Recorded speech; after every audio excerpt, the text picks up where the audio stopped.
Olá, meus queridos irmãos, boa noite a todos. Espero que todos estejam bem.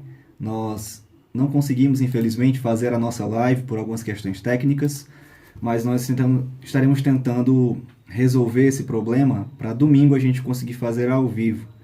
Por enquanto, nós vamos fazer assim por vídeo mesmo. Hoje nós vamos dar início ao nosso primeiro culto, ou melhor, o nosso primeiro devocional online aqui da Igreja Batista do Calvário, visando trazer para os irmãos algum direcionamento espiritual, algum consolo, uma palavra de Deus para a vida de todos nós. Hoje eu queria convidar você a também experimentar algo novo que nós estamos testando, que é o lecionário litúrgico. Ele está aí no grupo do WhatsApp, o PDF, você pode baixar e acompanhar para fazer o culto em casa. Tem algumas sugestões de oração, é bem prático. Você vai seguindo a própria linha do lecionário litúrgico, onde tem algumas orientações para como você vai fazer esse culto na sua casa, porque o culto é na sua casa. Aqui é apenas um devocional para nos ajudar. Então tem uma sugestão de oração, depois tem 2 louvores para você cantar com a sua família, bem ligados ao tema da mensagem. Em seguida a gente vai trazer uma mensagem para os irmãos e aí tem um pequeno resumo, apenas para dar uma orientação daquilo que nós estaremos desenvolvendo. E hoje eu queria convidar os irmãos para, antes de iniciarmos, nós orarmos juntos e aí lermos o texto e nós então meditarmos um pouco na mensagem de hoje. Então vamos orar, curve sua cabeça, gaste um tempo também em oração agora para ouvir a palavra. Senhor nosso Deus e Pai, nosso obrigado a Ti, nós somos gratos ao Senhor, nós Te louvamos porque o Senhor é bom, porque o Senhor tem cuidado de nós, o Senhor tem abençoado as nossas vidas. Que o Senhor cuide de nós nesse tempo de quarentena, em que precisamos ficar afastados uns dos outros, mas ainda assim próximos em espírito, próximos em oração. Que o Senhor guarde os nossos corações, Senhor. Pedimos também que o Senhor utilize essa mensagem, utilize esse tempo que estaremos estudando, para que possamos crescer na Tua palavra. É o que eu te peço em nome de Cristo Jesus. Amém. Ok, meus irmãos, nós estaremos então lidando com o Salmo 135. Eu convido você a abrir a sua Bíblia, você já deve estar ciente, ou então você pode acompanhar pelo lecionário. O Salmo 135, ele começa dizendo assim: Aleluia! Louvem o nome do Senhor. Louvem-no, servos do Senhor. Vocês que servem na casa do Senhor, nos pátios da casa de nosso Deus. Louvem o Senhor, pois o Senhor é bom. Cantem louvores ao seu nome, pois seu nome é amável. Porque o Senhor escolheu a Jacó, a Israel, como seu tesouro pessoal. Na verdade, sei que o Senhor é grande, que o nosso soberano é maior do que todos os deuses. O Senhor faz tudo como lhe agrada, nos céus e na terra, nos mares e em todas as suas profundezas. Ele traz nuvens desde os confins da terra, envia os relâmpagos que acompanham a chuva e faz que o vento saia dos seus depósitos. Foi ele que matou os primogênitos do Egito, tanto dos homens como dos animais. Ele realizou em pleno Egito sinais e maravilhas contra o faraó e todos os seus conselheiros. Foi ele que feriu muitas nações e matou reis poderosos. Seom, rei dos amorreus, Og, rei de Bazã, e todos os reinos de Canaã. E deu a terra deles como herança a Israel, o seu povo. O teu nome, Senhor, permanece para sempre. A tua fama, Senhor, por todas as gerações. O Senhor defenderá o seu povo e terá compaixão dos seus servos. Os ídolos das nações não passam de prata e ouro, feitos por mãos humanas. Têm boca, mas não podem falar, olhos, mas não podem ver, têm ouvidos, mas não podem escutar, nem há respiração em sua boca. Tornem-se como eles aqueles que os fazem e todos os que neles confiam. Bendigam o Senhor, ó israelitas, bendigam o Senhor, ó sacerdotes, bendigam o Senhor, ó levitas, bendigam o Senhor os que temem o Senhor. Bendito o Senhor desde Sião, aquele que habita em Jerusalém. Aleluia. O Salmo 135, meus irmãos, ele é um salmo que conclui os salmos de peregrinação ou salmos de romagem. Então eram cânticos que o povo de Israel cantava quando estava migrando para a cidade de Jerusalém, em direção ao templo, para que participassem das festividades. Este encerrando essa grande coletânea de salmos que louvam ao Senhor, que bendizem ao Senhor, essa coletânea de louvores ao Senhor, ele encerra de uma forma muito bela, porque ele encerra falando sobre louvor. E é o tema justamente desse pequeno devocional. Eu quero falar que mesmo em meio a toda a crise que nós estamos passando, mesmo em meio a esse momento de pandemia, a esse momento onde existe muita histeria também coletiva, assustados com toda essa situação, há motivos para nós confiarmos e louvarmos no nosso Deus. E eu queria que você olhasse comigo nesse salmo para que nós pudéssemos meditar um pouco sobre isso. Esse salmo ele tem uma estrutura muito clara. O salmo ele começa e termina com a palavra aleluia. Você pode ver isso tanto no verso 1 como no verso 21. Então aqui nós temos um inclusio, uma estrutura poética que é utilizada para você tematizar uma porção. O tema aqui em questão então de todo o salmo é o louvor a Deus. De uma forma mais específica, esse salmo ainda estruturalmente, ele mostra que o assunto de fato é o louvor, porque ainda no verso 1, verso 2 e 3, você tem: louvem o nome do Senhor, louvem os servos do Senhor, vocês que servem na casa do Senhor, nos pátios da casa do nosso Deus. Louvem o Senhor, pois o Senhor é bom. Cantem louvores ao seu nome, pois é nome amável. E no verso 19, 20 e 21 diz: bendigam o Senhor, ó israelitas, bendigam o Senhor, ó sacerdotes, bendigam o Senhor, ó levitas, bendigam o Senhor os que temem o Senhor. Bendito seja o Senhor desde Sião, aquele que habita em Jerusalém. Então, o grande foco do Salmo é o louvor ao Senhor, mas esse foco ele vai se especificando, porque o louvor em específico ele se mostra não somente como uma expressão do salmista, mas é um grande convite do salmista a todo o povo de Deus a louvar ao Senhor em todo o tempo. E aí então, uma vez que nós temos esse tema maior, bem discernido para nós, o salmista então vai desenvolver como esse louvor ou os motivos para esse louvor, para que nós, juntamente com ele, possamos expressar esse louvor e essa gratidão a Deus. Nos versos 3 até o verso 4, você pode ver comigo que o motivo específico para louvar a Deus é porque, resumidamente, o Senhor, o Deus do universo, como nós vamos logo ver, aquele que é soberano sobre toda a criação, aquele que é absolutamente o controlador de todas as coisas, esse Deus escolheu um povo pequeno, um povo diminuto, sem poder, sem expressividade. Ele escolheu o povo de Israel para se relacionar. Ele escolheu aqueles que não tinham mérito nenhum para voluntariamente, graciosamente se relacionar com esse povo. Nos versos 3 e 4 diz assim: louvem o Senhor porque Ele é bom.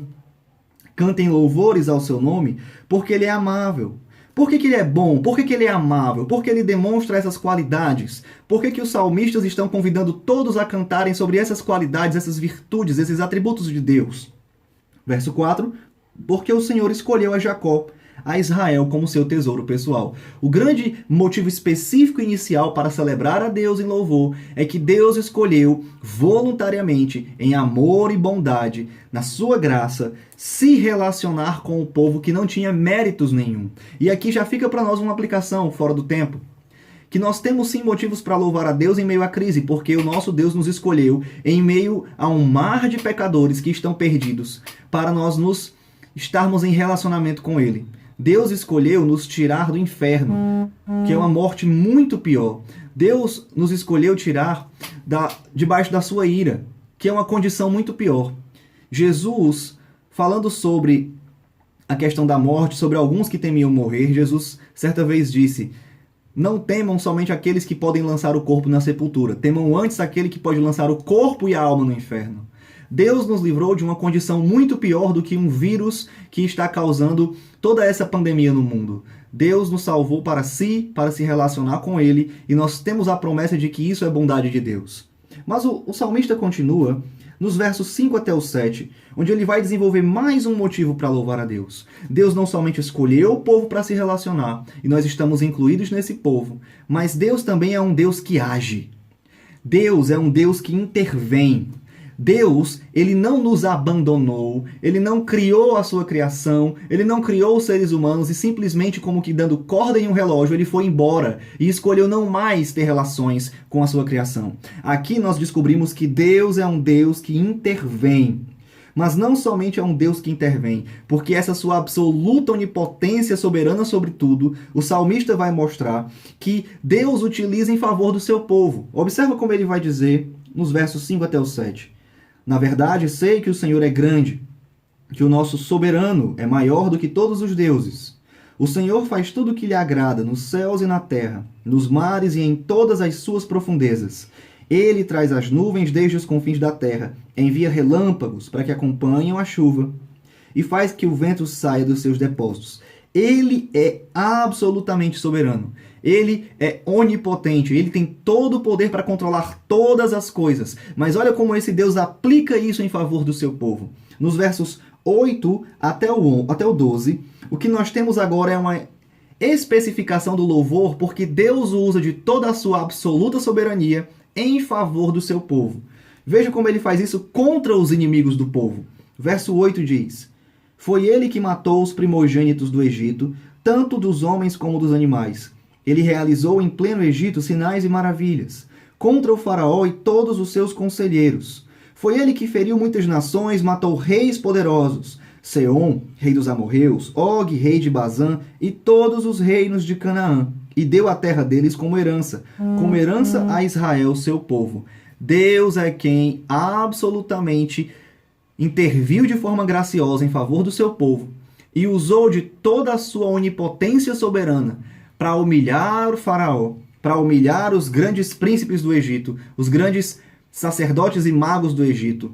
Deus humilhou os deuses egípcios quando ele, vez após vez, através dos seus sinais ou das suas pragas, ele foi humilhando cada um dos deuses egípcios. Deus é aquele que conquistou a terra prometida para o povo.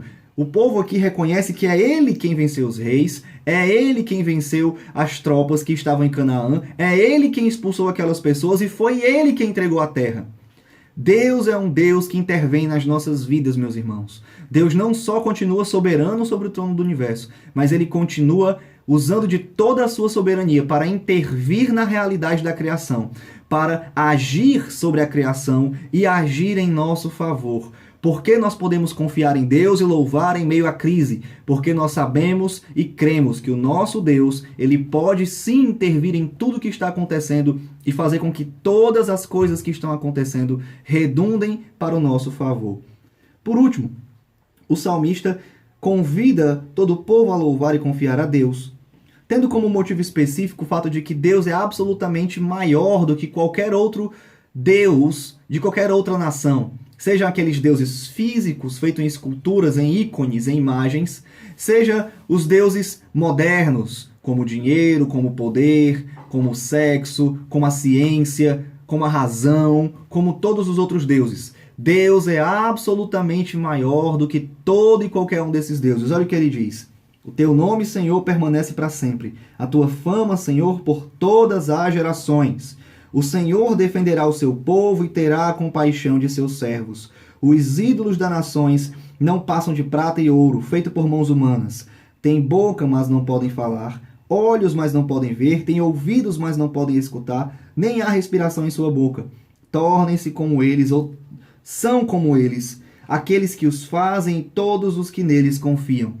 Nós temos um Deus que é absolutamente poderoso. Ele criou todas as coisas. Ele intervém na criação. Ele fez isso várias vezes na história.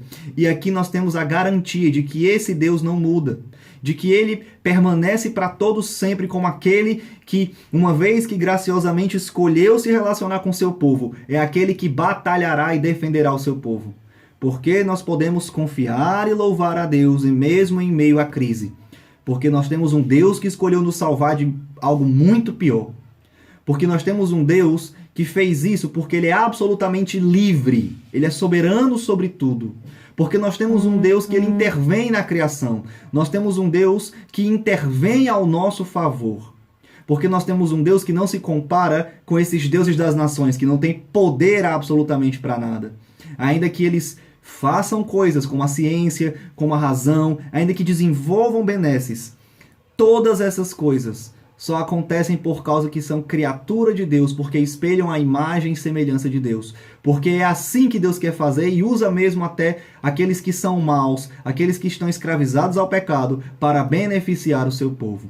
Deixa eu fazer 2 aplicações rápidas em cima desse tema. A primeira delas, meus irmãos, é que não importa o quão ruim possa chegar a situação do mundo, o nosso Deus permanece no controle absoluto de todas as coisas ao nosso favor. Nós estamos encarando uma situação emergencial.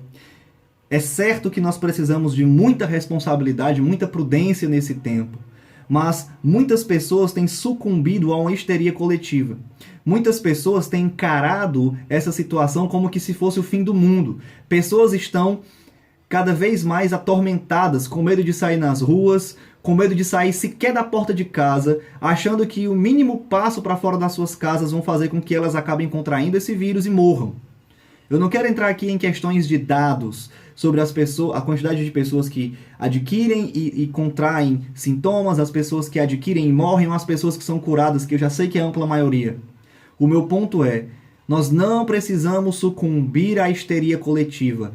Nós temos um Deus que não importa a situação que esse mundo chegue, ainda que de fato seja uma pandemia global que faça com que 1/3 da população do mundo morra, como na época da peste negra na Idade Média, no século XIII. Nós temos um Deus que permanece soberanamente governando todo o universo, de forma absoluta. E tudo o que ele faz no seu controle soberano é para o bem do seu povo, porque assim ele escolheu livremente fazer. Por que nós podemos confiar e louvar a esse Deus? Porque nós, ao contrário dos outros povos, ao contrário das outras pessoas, nós temos um Deus soberano que se importa conosco. Mas não só isso, segunda aplicação. O nosso Deus, como eu disse, ele não foi embora, nem nos abandonou. Ele intervém no mundo, como ele sempre fez. Ele continua a cuidar de nós. E aqui nós temos uma esperança maravilhosa, porque ele não só intervém, ele não só continua cuidando de nós, mas nós temos livre acesso a ele para irmos até ele em oração, para irmos buscar a sua face, para irmos em busca de cuidado. O tempo que nós estamos não é tempo de propagação de histerias. O tempo que nós nos encontramos é um tempo de dobrar os nossos joelhos e clamar continuamente ao nosso Deus para que Ele intervenha em nosso favor, para que Ele intervenha em favor das outras pessoas, para que Ele preserve a vida e cesse todo o dano causado por esse vírus, para que Ele traga conforto aos corações ansiosos, para que Ele traga paz aos corações que já estão aderindo à histeria, para que Ele faça com que nós tenhamos dias de paz, não só por causa dos homens, mas também por causa da doença. Nós podemos confiar nesse Deus. Que prova nós temos que Ele pode intervir? Assim Ele o fez. O texto diz para nós que Ele o fez no Egito, Ele o fez com o povo de Israel, colocando o povo na terra prometida. Ele entrou na terra lá no Sinai, o próprio Deus desceu sobre a montanha, o próprio Deus encarnou no seu Filho e morreu por nós. Se Ele nos deu o seu Filho, quanto mais as demais coisas Ele não nos acrescentará. Nós podemos confiar nesse Deus e esse tempo é de nós juntos, nas nossas casas, dobrarmos os nossos joelhos vez após vez, após vez, após vez e clamar ao Senhor, uns pelos outros e em favor de todos nós. Que Deus abençoe a todos, que Deus possa nos dar dias de paz, que Deus possa nos dar corações acalmados. É o que eu oro, é o que eu desejo para todos nós, é o que eu peço mais do que tudo ao nosso Deus por meio do meu Jesus. Amém. Até mais, meus irmãos. Deus abençoe.